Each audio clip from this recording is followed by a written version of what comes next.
예, 반갑습니다.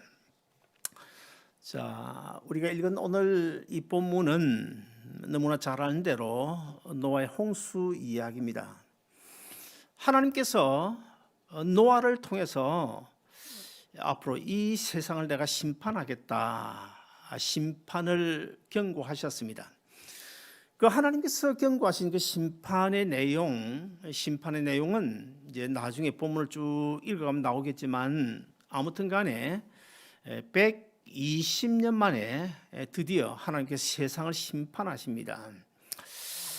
여러분, 이 세상을 심판하신 그 하나님의 노아 홍수 어떤 방향으로 어떻게 되었을까요?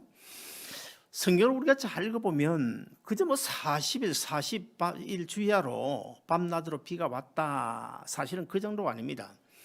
성경을 구체적으로 읽어보고 성경 배경을 좀 살펴보면 40주야로 비가 쏟아졌는데 비가 내렸다, 비가 왔다 그 정도가 아니라 오늘 본문에 보시면 비가 쏟아졌다 그렇게 말씀하고 있고, 그런데 비가 어떻게 쏟아졌냐? 그냥 단순히 비가 왔다고 말하지 않아요. 하늘의 창문이 열렸다 그럽니다. 노아 홍수 이전에는요, 이 하늘과 이 땅 중간 사이에 물층이 있었습니다. 그 물층이 100m가 됐을지 2000m가 됐을지 알지 못하는 엄청난 두께의 물층이 있었는데 그 물층이 무엇을 막아주었을까요? 태양의 자외선을 막아주었습니다. 그래서 노아 홍수 이전에는 자외선이 이 사람이나 짐승이나 이 가일들에게, 식물들에 노출되지 않았어요. 그래서 양질의 가일, 사람도 수명이 무드셀라 같은 게 969세고 전부 400세, 500세 그렇지 않습니까? 그런데 노아 홍수 지난 이후에 300대로 뚝 떨어져 버리고 말았어요. 그래서 그 하늘의 물층이 떨어져서 그냥 비가 오는 정도가 아니고 아예 그냥 쏟아 부었다는 것입니다. 그뿐일까요? 하늘에서 물층이 떨어지신 것뿐만 아니라 성경에 보시면 땅에서 샘이 터져가지고 땅 밑에 샘이 터져서 그냥 아래 위에서, 그러니 이 땅에, 이 지구상에 무엇이 살아남을 수 있겠습니까? 그래서 노아의 8식구 외에는 사람도 짐승도 하늘을 나는 새도 벌레 한 마리까지도 다 그냥 멸망을 당하는 그런 하나님의 심판이 있었는데, 자, 그러면 오늘 본문 22절 23절 우리 다시 한 번 더 같이 읽어보시겠습니다. 시작. 육지에 있어 코로 생명의 기운이 있는 것은 다 죽었더라. 지면의 모든 생물을 쓸어버리시니 곧 사람과 가축과 기는 것과 공중의 새까지라. 이들은 땅에서 쓸어버림을 당하였을 때 오직 노아와 그와 함께 방주에 있던 자들만 남았더라. 여러분, 진짜 이런 노아 홍수를 통해서 이 세상을 심판한 그 사실이 진짜 이 역사상에 있었을까요? 과거에는 흔히 전설이다 그렇게 이야기하는 사람도 있었지만은 지금에 와서는 예수 믿지 않는 고고학자들 아니면 인류 역사자들 그리고 불신자 과학자들까지도 노아 홍수 이것만은 다 인정하고 있습니다. 하나님은 홍수 심판과 그 방주에 타고 구원을 얻은 노아의 8식구를 통해서 우리에게 아주 중요한 3가지를 가르치고 있는데요. 첫째 하나는 오늘 이 시대 또한 노아 홍수 때처럼 하나님의 심판이 임박했다는 사실을 우리에게 가르쳐주고 있고, 그 다음에 두 번째는 이 방주를 통해서 이 마지막 시대, 방주가 오늘날의 뭡니까? 하나님의 교회입니다. 이 방주와 같은 하나님의 교회가 이 마지막 시대에 어떤 역할을 감당해야 될 것인지 노아의 방주를 통해서 우리에게 가르치고 있고, 그리고 마지막 세 번째는 이 방주를 타고 구원을 얻은 노아의 8식구를 통해서 우리를 사랑하시는 하나님의 그 사랑, 하나님의 은혜가 얼마나 귀한 것인지를 우리에게 가르쳐 주고 있습니다. 첫째, 하나님은 회개하고 돌아오기를 끝까지 오랫도록 참고 기다리고 계시는 분이라는 사실을 본문을 통해서 우리에게 가르치고 있습니다. 우리는 하나님께서 120년 전에 노아를 통해서 내가 세상을 심판하겠다. 그래서 제일 먼저 노아에게 심판의 메시지를 전해준 것으로 우리는 생각하고 있지만은 그러나 결코 그렇지 않습니다. 하나님께서 노아에게 앞으로 홍수를 통해 세상을 심판하시겠다고 예고하시기 훨씬 이전 오래전에, 그러니까 노아의 증조 할아버지인 에녹을 통해서 에녹의 그 아들인 무두셀라, 제일 오래 산 사람이죠, 무두셀라의 이름을 통해서 내가 앞으로 세상을 심판할 것이라고 하는 사실을 이미 오래전에, 노아가 문제가 아니고 오래전에 969년 전에 이미 예고하셨던 것입니다. 따라서 노아의 홍수 심판은 노아가 제일 먼저 들은 것이 아니고 그 이전 노아의 할아버지, 증조 할아버지 에녹을 통해서 이미 예고를 하셨다는 것입니다. 그럼 어떤 예고를 했을까요? 하나님께서 에녹에게, 에녹아 네가 아들을 낳을 것인데 그 이름을 무드셀라라 지어라. 그러면 그 아이가 이 세상에 태어나서 성장해서 살다가 죽는 그때에 내가 세상을 심판하실 것이다. 그렇게 예고를 하셨는데, 이 무드셀라가 몇 세 살았습니까? 성경에 나오는 인물들 가운데 최고로 오래 산 969세를 살았습니다. 사랑하는 여러분, 그러면 하나님께서 왜 그 긴 세월, 120년 정도가 아니고 969년이라고 하는 긴 세월을 기다려 주신 것일까요? 그때 이미 에녹 시대 세상이 악했으면 그때 심판하지 않으시고 왜 969년 그리고 노아 시대 120년까지 그렇게 오래도록 기다려 주신 것일까? 거기에 대해서 성경 베드로전서 3장 20절을 보시면 답이 나오는데 우리 한번 같이 읽어 보시겠습니다. 베드로전서 3장 20절입니다. 우리 같이 읽습니다. 시작. 그들은 전에 노아의 날 방주 예비할 동안 하나님이 오래 참고 기다리실 때에 순종치 아니하던 자들이라 방주에서 물로 말미암아 구원을 얻을 자가 몇 명뿐이니 겨우 8분이라. 자, 저기 보시면 오래 참고, 하나님이 오래 참고 기다리셨다는 것입니다. 드디어 노아의 방주가 완성이 되어졌습니다. 노아의 방주 120년 동안 그 높은 산에 방주를 지을 때 방주만 짓고 있었습니까? 아닙니다. 틈만 나면 나가서 주위에 하나님을 섬기지 않는 많은 사람들에게 전도했어요. 그런데 자, 그렇게 긴 세월 동안 열심히 최선을 다해 전도했지만은 성경을 보면 노아만, 오늘 본문 1절에 보시면, 우리가 읽지 않지만 1절에 보시면 그 세대에 노아만 의로운 사람이었다고 기록하고 있어요. 아무도 전도를 받지 못했다는 것입니다. 그래서 노아의 8식구 외에는 노아의 사촌, 조카도, 사돈, 팔촌도 전도를 받지 않고 회개하지 않았다는 것입니다. 얼마나 무서운 이야기입니까? 창세기 19장에 보시면 하나님께서 소돔성을 유황불로 심판하는 장면이 나옵니다. 그래서 천사들이, 심판을 집행할 천사들이 롯의 집에 찾아왔어요.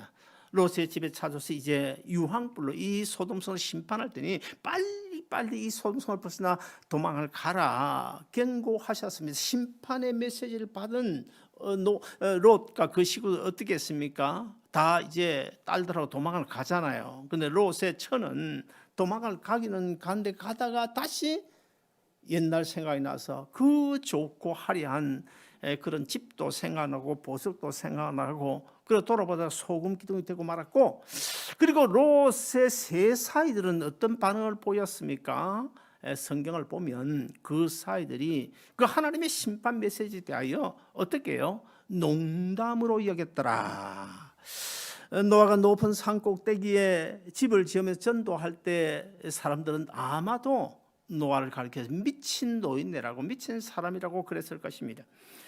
복음 전도자를 미친 사람 취급하고 하나님의 심판 메시지를 농담으로 여겼던 그 시대 누가복음 17장 26절을 보시면 바로 오늘이 그 시대라고 분명하게 지금 말씀하고 있는데, 누가복음 17장 26절 같이 읽어보시겠습니다. 시작.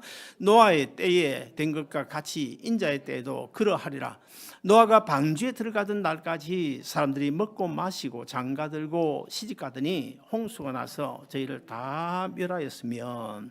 자, 저기 보면 시집가고 장가갔다 무슨 이야기입니까? 시집 가는 것이 뭐 잘못됐습니까? 장가가는 것이 잘못됐습니까? 그러나 성경 누가복음 17장 26절에서 말씀하고 있는 장가고 시집 가더니 홍수가 나서 저희를 다 멸하였으며, 무슨 말입니까? 정상적인 그런 성관계가 아닌, 시집 장가가 아니고 난잡한 그런 성관계가 유행되었음을 말씀하고 있어요. 여러분, 우리가 사는 이 시대, 왜 노아 시대보다 난 더 악하다고 생각하는데요. 얼마 전에 신문에 보니까 자식이요, 돈 때문에 부모를 살해요. 자식이 돈 때문에 부모를 살해요. 그리고 몸을 섞고 있던 아내가 그렇게 사랑한다고 고백했던 그 상대 남편을 보험금을 타기 위하여 독살을 하고, 그리고 또 보니까 시아버지가요, 중국인 며느리를 강간하다가 체포되지는 사건이 있는가 하면, 그리고 고등학교 남학생 4명이 여중학생 1명을 그냥 집단 성폭행을 하는 이런 사건이 일어나는데, 여러분 어떻게 생각하십니까? 이 시대가, 노아 시대가 이 정도 되었을까요? 노아 시대가 이 정도 되었을까요? 하나님은 이 악한 세대를 왜 심판하지 않는 것일까? 왜 심판하지 않는 것일까? 우리 그 답을 베드로후서 3장 9절에서 찾을 수가 있는데, 같이 읽어보시겠습니다. 시작. 주의 약속은 어떤 이에 더디다고 생각하는 것 같이 더딘 것이 아니라, 오직 너희를 대하여 오래 참으사 아무도 멸망하지 않고 다 회개하기에 이르기를 원하시느니라. 오늘날 사람들이 부동산 시세에는 민감합니다. 주가 동향에도 민감하고, 목사가 제발 성경 읽자고, 성경 공부하자고 그렇게 외쳐도 성경은 읽지 아니하고 어떻게 합니까? 신문에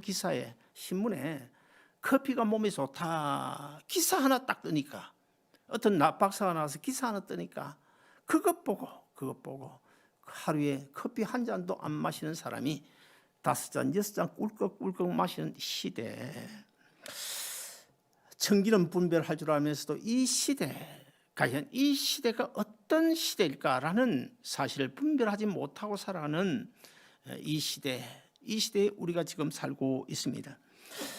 오죽하면 예수님께서 뭐라고 말씀하셨습니까? 우리가 너희를 향하여 복음의 피리를 불어도 너희가 춤추지 아니하는도다, 애곡하여도 너희가 가슴을 치지 않는도다 하고 우리 주님께서 한탄하셨을까요? 종말과 심판 메시지, 참 우리 교회, 저는 굉장히 지금 종말과 심판에 대해서 말씀을 많이 하잖아요. 천국과 지옥, 그리고 구원과 멸망에 대해서 거의 그런 설교를 많이 하는데, 여러분 이 종말과 심판 메시지를 여러분 어떻게 받으십니까? 혹시 롯의 2세 사이들처럼 농담으로 받는 것은 아닙니까? 물론 그건 아니겠죠. 우리 교회 교인들은 절대로 종말과 심판의 메시지를 농담으로 받는 사람 한 사람도 없는 줄 알아요. 그렇다고 한다면, 그러면 과연 우리가 이 종말과 심판 메시지에 대하여 경각심은 가지고 있는 것입니까? 우리가 한번 좀 생각해 봐야 되겠다는 것입니다. 아무튼 제 생각에는, 우리 교회는 몰라도 없겠지만 한국 교회 안에는 아마 정말 부르짖고 종말에 대한, 심판에 대한 그런 설교 듣고 그런 찬송 불러도 아마 경각심을 가지고 사는 사람 그렇게 많지는 않을 것입니다. 우리는 흔히 오늘 찬양이 좋았다고, 찬양 선곡이 좋았다고 말해요. 오늘 우리 송장로님 참 은혜롭게 기도하셨는데, 오늘은 장로님 기도가 참 다른 때보다 좋았다고, 목사님의 설교가 좋았고 예배가 좋았다고 말합니다. 그러나 저는 다른 목사는 몰라도 저는 여러분 듣기 좋으라고 설교하는 것은 결코 아닙니다. 한때 그런 적은 있었습니다만 지금은 아닙니다. 솔직하게 말하면 지금은 아닙니다. 제가 가지고 있는 소원은 어떻게든지 우리 아름다운 동산교회 성도들 이 어려운 코로나 시기에 한 사람도 노출되지 않기를 바라고, 그리고 이 종말 때에 하나님의 심판의 메시지를 바로 내 것으로 받아서 우리 주님께서 예언하신 대로, 우리 주님이 푸른간 재림하실 그때에 우리 한 사람 한 사람 이름 다 불림 받아서 천국에 들어가는, 그 외에는 저는 여러분 좋자고 웃기자고 기를 즐겁게 하는 그런 설교, 옛날에는 잠시 그런 적이 있었어요. 솔직히 말하면 있었어요. 그러나 지금은 그런 생각 추호도 없습니다. 그러면 한 가지 물어보겠습니다. 노아 시대 사람들이 노아를 갖다 미쳤다고 했잖아요. 분명 그렇게 했을 것입니다. 그렇게 미쳤다고, 미친 사람 취급했다고 해서 그 시대에 노아 홍수가 오지 않았습니까? 왔잖아요. 롯의 세 사이들이 심판 메시지를 농담으로 여겼다고 해서 소돔성이 유황불로 심판을 받지 않았나요? 심판받았잖아요.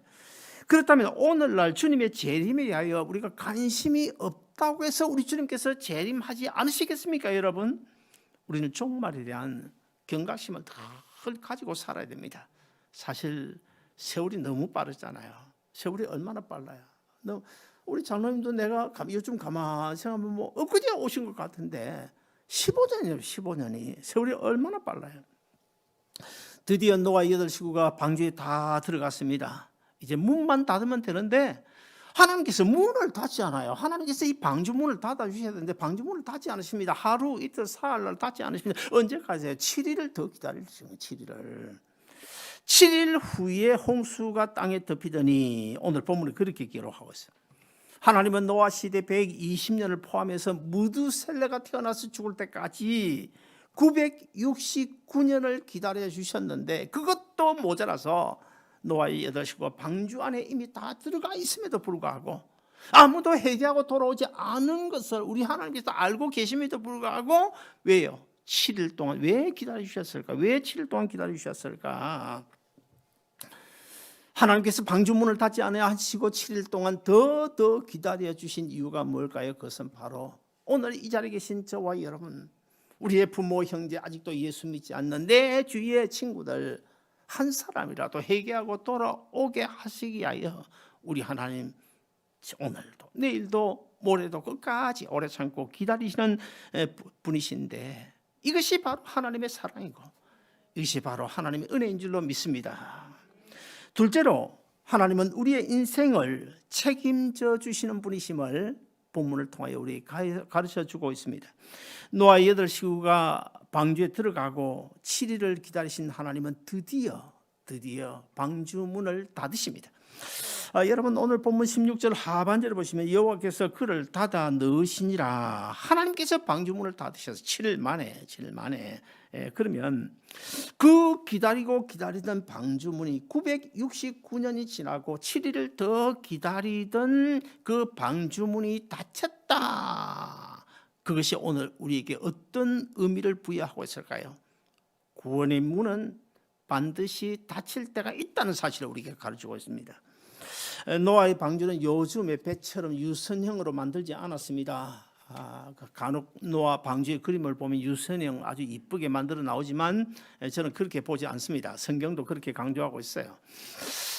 자, 오늘 본문 16절에 보시면 노아의 방주를 가리켜서 17절에 보시면 방주를 가리켜서 방주가 땅에서 떠올랐다 그리고 18절에 가서 보면 방주가 물에 떠다녔다 그래요. 그러므로 어떤 목적지가 있는 것이 아니고 그저 노아 8식구를 태우고 그 홍수 기간 동안에 떠 있으면 된다는 거야. 떠 있으면 된다는 거야. 구원선 역할만 하면 된다는 것입니다. 노아의 8식구가 방주 안에 들어가서 기다리는 시간이 얼마예요? 들어가서 기다리는 시간이 7일이잖아요. 7일. 방주가 물에 떠 있었던 기간이 얼마일까요? 방주가 노아 홍수가 쏟아진 40일을 포함해서 오늘 본문 나중에 가서 보면 150일이었다고 그렇게 기록하고 있고, 그러고 나서 홍수가 그치고 물이 빠져나가기 시작한 기간이 또 150일이었어요.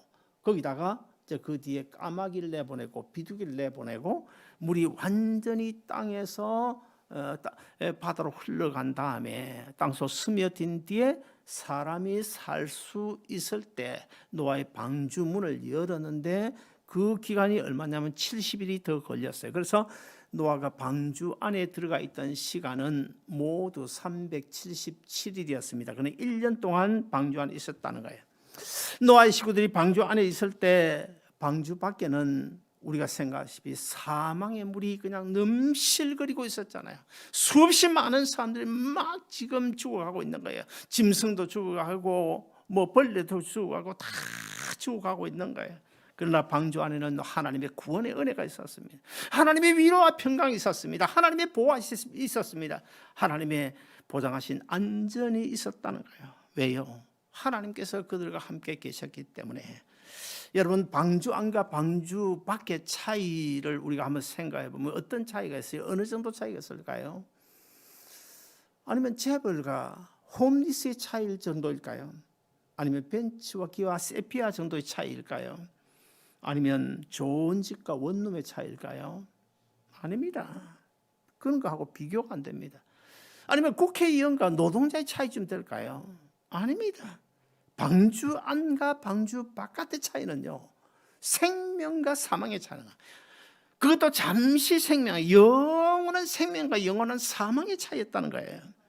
지금 한국의 문 대통령을 비롯해서 많은 정치인들, 예수 믿지 않은 사람들, 그들이요, 하나님의 교회, 하나님의 방주를 너무 우습게 여깁니다. 너무 우습게 여기는 것 같아요. 지난 주간에도 제가 계속 뉴스를 보면서 너무 하나님의 교회를 우습게 여긴다, 그런 생각이 들어요. 그들만 그렇습니까? 우리 한번 생각해 보십시다.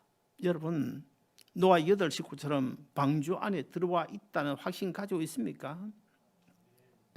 아니면 혹시나 방주 바깥에 있으면서도 내가 진짜 방주 안에 들어와 있다고 착각하며 살아가는 것은 아닙니까? 우리 한번 심각하게 생각해 봐야 되겠다는 것입니다. 여러분, 혹시 김만철 씨를 기억하십니까? 누가 기억하시는 분? 우리 전전서 어찌 기억을 해? 그때 아주 어렸을 때인데 1987년 6월 4일로 기억합니다. 김만철 씨 일가가 북한에 살던 사람인데 닥터였어요. 의사였어요. 그런데 배를 타고 남으로 내려왔는데 기관 고장이 나서 일본으로 그냥 떠내려갔어요. 결국 이제 나중에 한국으로 와가지고 한국에 정착하게 됐는데, 먼저 그 김만철 씨 가족들이 예수를 믿게 됐어요. 그리고 이제 교회 사람들 주위에서 김만철 씨에게 전도했습니다. 예수 믿고 구원을, 예수 믿으시라고. 가족들도 막 아빠 예수 믿어, 예수 믿으라고. 그런데 이 김만철 씨는 그래도 내가 명색이 닥터로서 엘리트인데 내가 성경에도 한번 진짜 알고 내가 예수를 믿어야 되지, 그냥 예수 믿을 수 있나? 그래가지고 이제 성경을 읽기 시작했는데 창세기부터 읽잖아요. 보통 창세기부터 쭉 읽어 나가는데 이건 도대체 말이 안 되는 거예요. 귀에 들어오지도 않을 뿐만 아니라 전부 가짜입니다. 자기 생각이 전부 가짜예요. 이거 허구맹랑한 거예요. 그럼에도 불구하고 김만철 씨가 이런 생각을 합니다. 그래도 내가 성경을 좀 알아야 비판이라도 하지. 그래서 성경을 계속 읽는데 어디를 읽느냐 하면 시편 107편을 읽게 됐어요.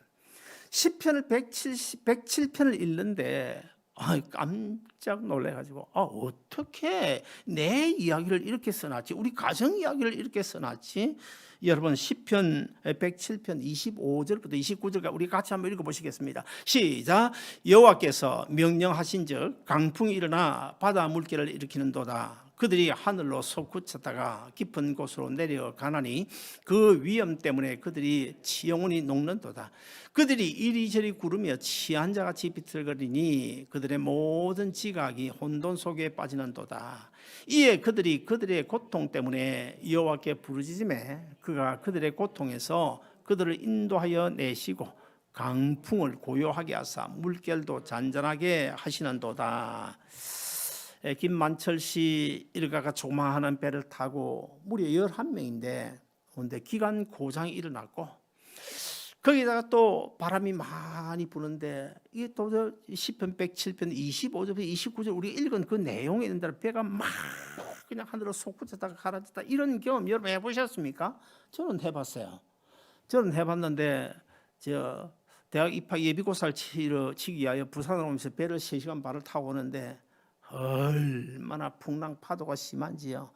그때 뭐 학생들 한 2, 300명이 거기 있었을 텐데 여학생들이 그때 치마 입었잖아요. 교복 치마 입었는데 뭐 부끄러운 것도 없고 그냥 쓰러져 여기저기 배 갑판에 쓰러져가 그냥 누워서, 나는 그래도 뭐 다행히 멀미를 그리 심하게 안 했지만 정말 죽는 줄 알았어요.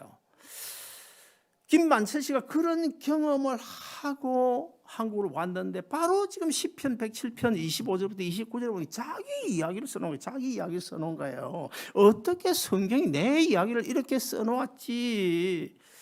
이제 설상가상으로 이제 한국으로 왔잖아요. 거기다가 이제 그 북한에서 비행기가 떴대요.